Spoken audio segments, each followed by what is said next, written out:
Today I'm just going to do a quick recitation or recap of a blog post that I posted on my website, sheddingoftheego.com, and that'll be in the description box if you want to check out the article itself. I'm going to kind of skim over it and give bullet points here because I think the information shared in it is very important. This is an article titled, "Your Online Report Card and Gynocentrism." And I'll just read to you, the intro here. It says, quote, "Lately I've been observing increased censorship surrounding social media. Sites like Twitter have taken to apparently banning certain search terms altogether. An article titled, 'What's Going On Twitter's Mysterious Porn Purge' gives clear examples of search terms like revenge porn, vagina, and bondage returning no top search results on Twitter. Twitter has given a statement in reaction to this saying the following, quote, "We recently made some changes to improve the algorithm that fetches the most relevant content for top tweets in search results. A bug was discovered that caused us to aggressively filter some content from top tweets inadvertently. We're working to correct the issue." The article, however, isn't buying it because it continues and says, "Regardless of the, quote, bug claim, all block terms appear to be sex-related. When I entered the female-centric search terms pussy, vagina, cunt, femdom, BBW, boobs, and tits, we found they were all blocked." And they provided these pictures as evidence that Twitter is returning no search results when you do some of these searches here. Now, I don't know if Twitter is in fact purposefully censoring these search terms, but I think the pattern in social media that we've been observing is undeniable. Instagram has updated the strength of its language surrounding its guidelines on harassment, and it cracked down on nudity. But, and this is the interesting part, it conspicuously added the exception in terms of nudity that photos of post-mastectomy scarring and women actively breastfeeding are allowed. And I think that this is an interesting glimpse into our gynocentric society and how it seems a lot more open to displays of nudity that somehow place women in a position of victimhood or some kind of sexual empowerment or some kind of nurturing role, but really not so much accepting concerning imagery that depicts women in a light that may appeal to male sexuality.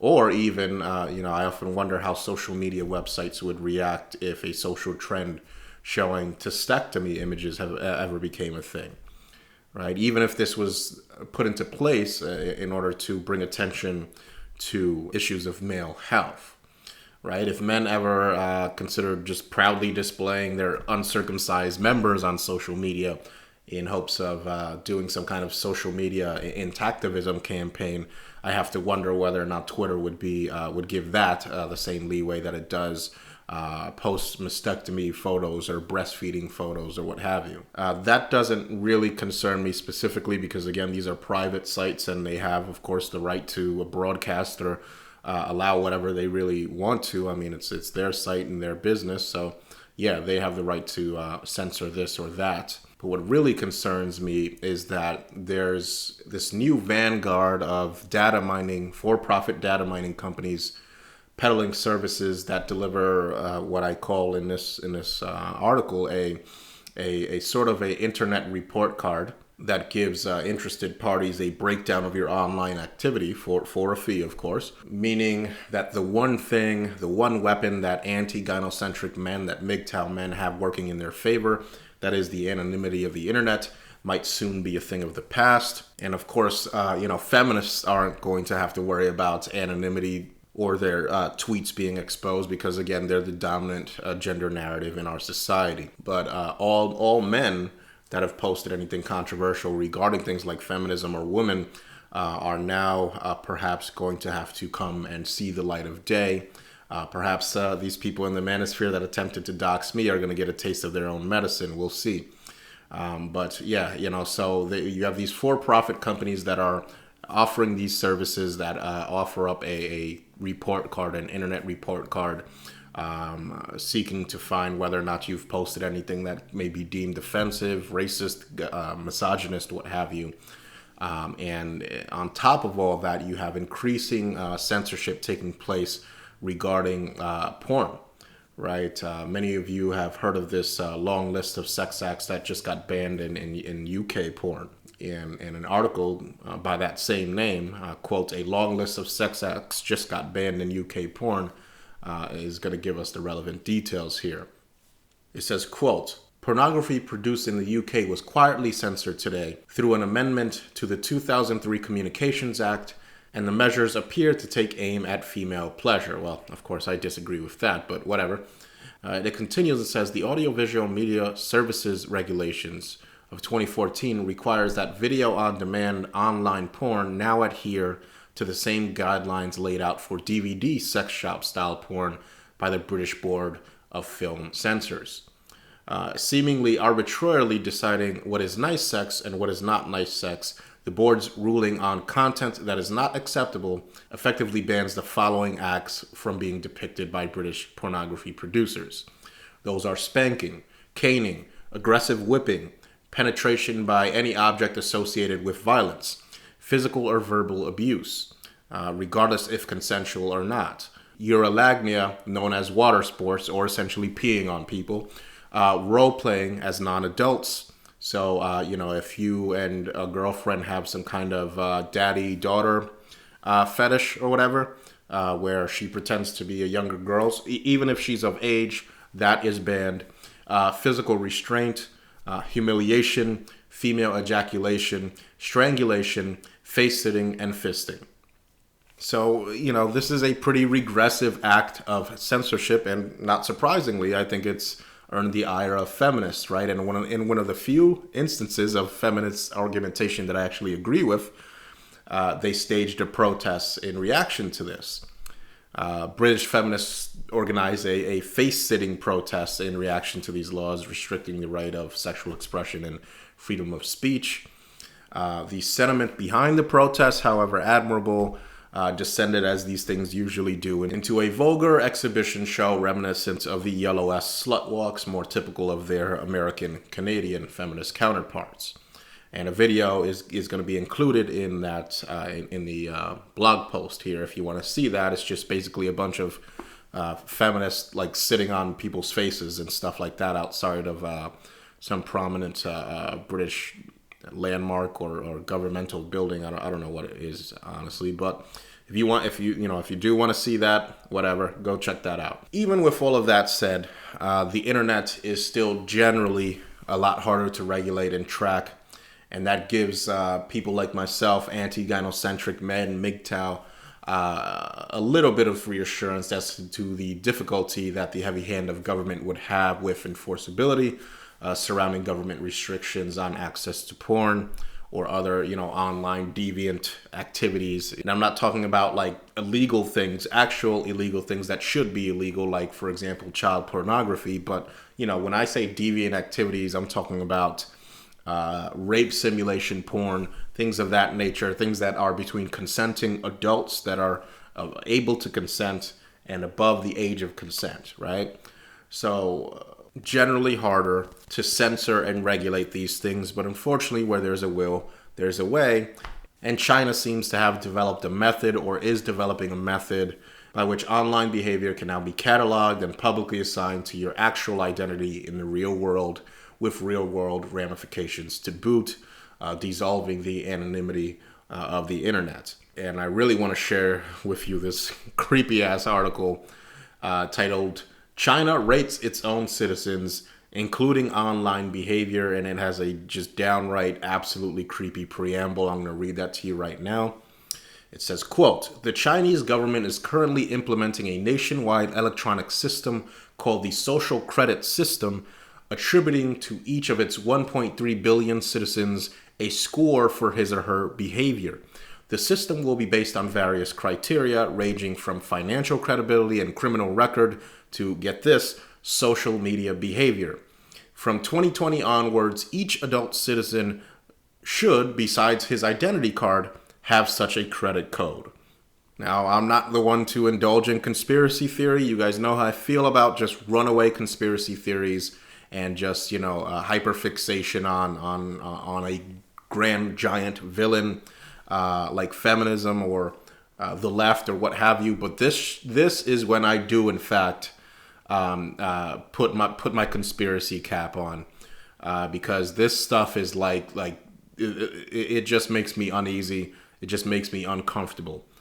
Right? When one of the largest governments in the world starts teaming up with big data analysts in order to encourage its citizenry to be, an upstanding and moral virtual citizen, not just an actual citizen, but a upstanding moral citizen in the virtual medium, that's when I start to get very worried. And in fact, I've actually, warned you guys about this in previous videos.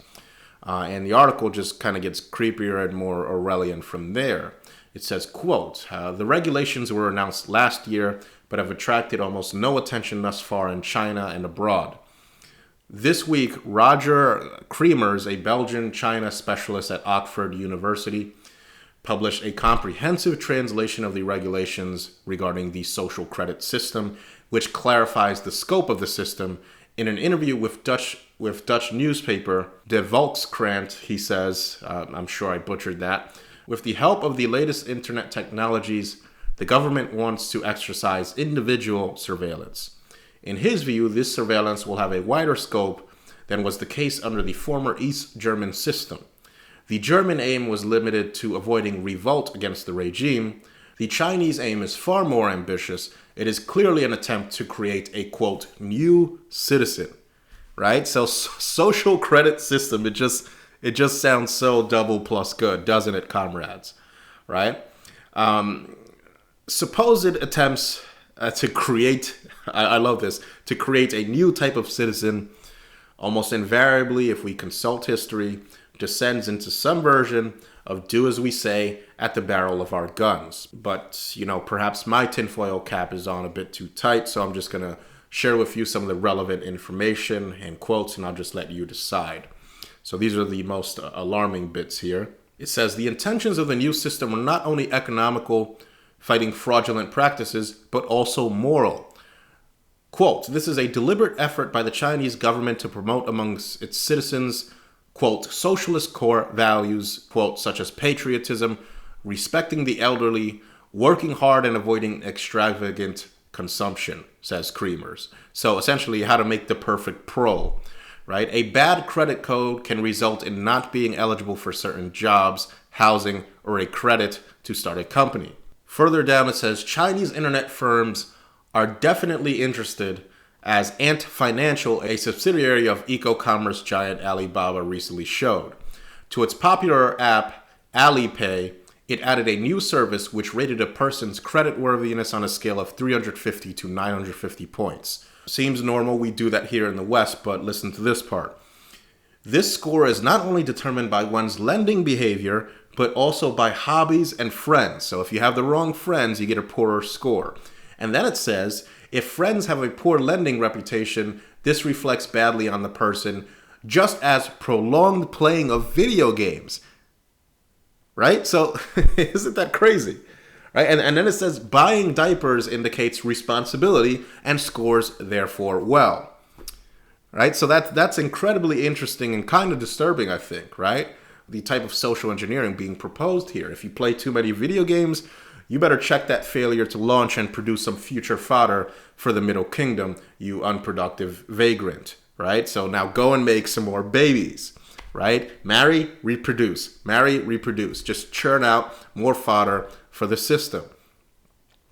So I may be exaggerating a little bit, but, I don't know. I mean, it's just disturbing to me to hear that kind of a score, if you will, being applied to life decisions, specifically life decisions surrounding whether or not you want to reproduce or spend the excess time that you have, if you choose not to reproduce, playing video games and enjoying yourself. What if this type of system is used in the future to identify and rectify emergent Mgtow phenomenon, like the herbivore men that are cropping up in Japan and scaring the shit out of the government? Now, on top of this, I've noticed a concerning uptick of traditionalist conservative morality policing surrounding porn in recent years, and of course this is taking place here in the West as well.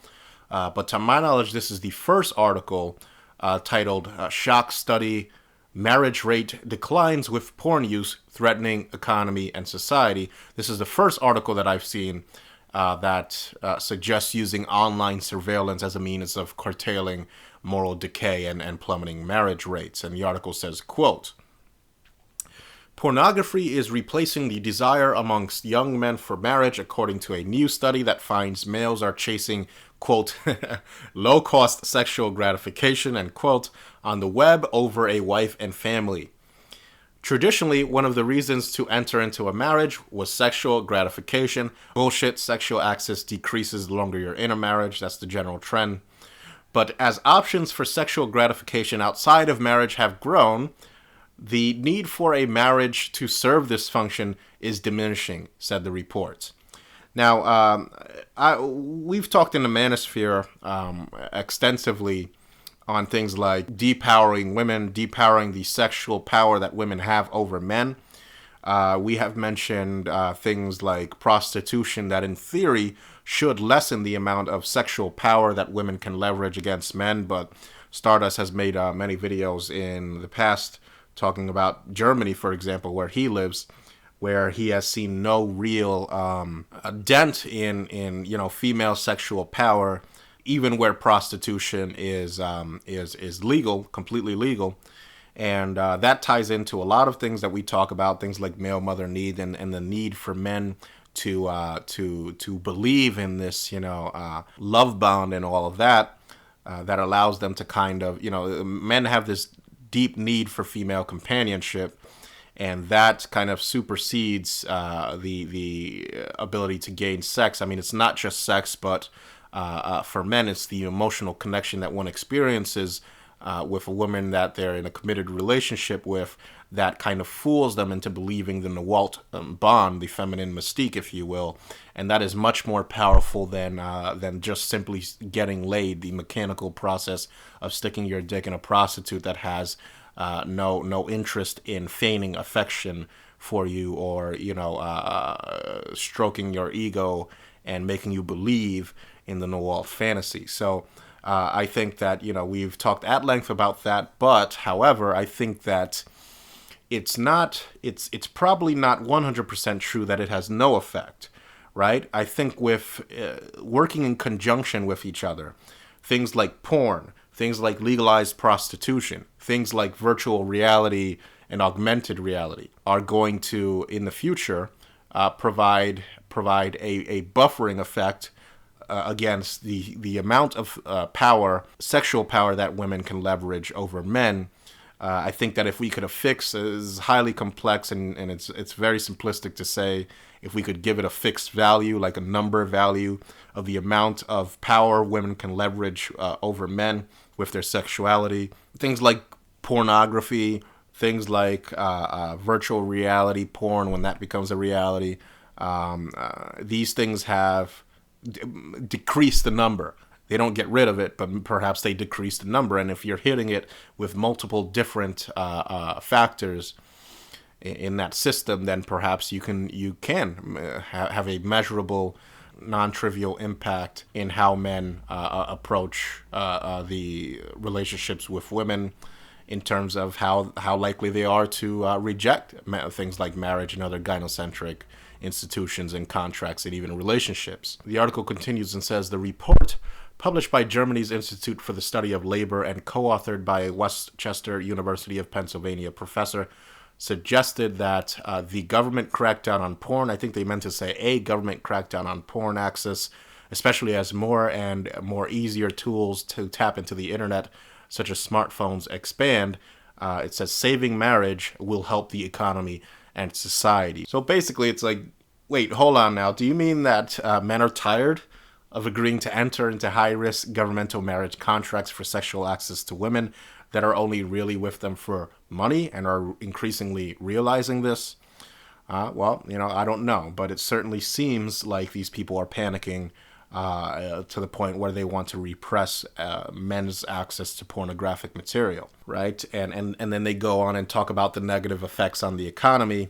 I'd wager that this is merely a readjustment of the economy, one where less men are responsible for providing women with disposable income. And that translates directly to less meaningless trinkets bought, less shoes, less baubles, less purses, less student debt paid off, less McMansion mortgages paid off because cupcake doesn't feel right in your small, humble abode. And so less of these things are being purchased by men for women who no longer give a flying fuck about keeping up with the Joneses or living up to some provider protector archetype for some ingrate divorce-prone wife. But you see, the interesting part is that in keeping with, Sir Isaac's golden rule, that of, equal and opposite reactions and all that jazz, it appears that the free market is working its magic in the opposite direction as well. So besides courting not only the governments of the world in their attempts to generate an ever more compliant breeder pro, the market is offering the pros themselves an opportunity to fight back. And this is in the form of an iOS app called Clear. And this app takes a look at various social media platforms like Facebook and Twitter and scans them for, quote, offensive commentary. And if it pleases you, it removes those for you. So, if you made a post that is considered or deemed offensive, now there are apps coming into the market that allow you to search your entire social media database and remove those remotely. So these are interesting times, gentlemen. Very concerning, these attempts at censorship. But again, it was to be expected. So that's all I have to say for now. Please visit the site, gentlemen, sheddingoftheego.com, and, comment. I'm really trying to drive traffic there. I really think it's going to be something special and something big.